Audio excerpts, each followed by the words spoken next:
राज्य सरकारी अधिकारी आणि कर्मचाऱ्यांसाठी मोठी अपडेट. दिनांक 2 जानेवारी 2026 रोजी राज्य शासनाने तब्बल 4 महत्वाचे GR हे जाहीर केले आहेत. या निर्णयाचा थेट परिणाम हजारो कर्मचाऱ्यांवर होणार आहे. सविस्तर माहिती पाहूया या व्हिडिओच्या माध्यमातून. त्यातील पहिला GR आहे स्थानापन्न पदोन्नती. राज्य शासनाने भारतीय वन सेवेतील अधिकाऱ्यांना निवड श्रेणीमध्ये स्थानापन्न पदोन्नती देण्यास मंजुरी दिली आहे. हा निर्णय 1 जानेवारी 2026 पासून महसूल व वन विभागामार्फत जाहीर करण्यात आला असून पात्र अधिकाऱ्यांना याचा मोठा फायदा मिळणार आहे. त्यानंतरचा GR आहे क्रमांक 2 PWD ज्येष्ठता सूची.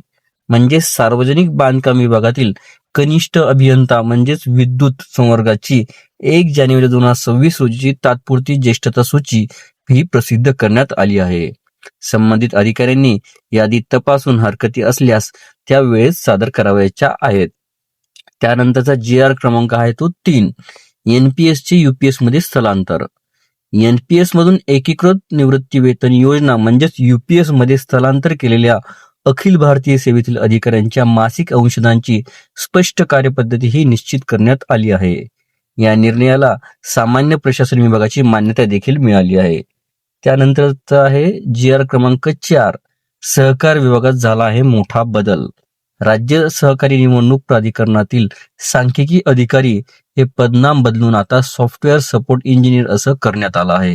हे पद कंत्राटी पद्धतीने किंवा महा-IT मार्फत भरण्यास सुद्धा शासनाने मंजुरी दिली आहे.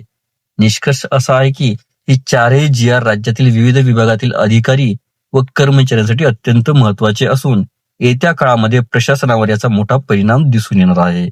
व्हिडिओ जर आपल्याला उपयुक्त वाटला असेल तर नक्कीच लाईक करा, चॅनलला सबस्क्राईब करा आणि ही माहिती आपल्या इतर कर्मचाऱ्यांपर्यंत नक्की शेअर करा.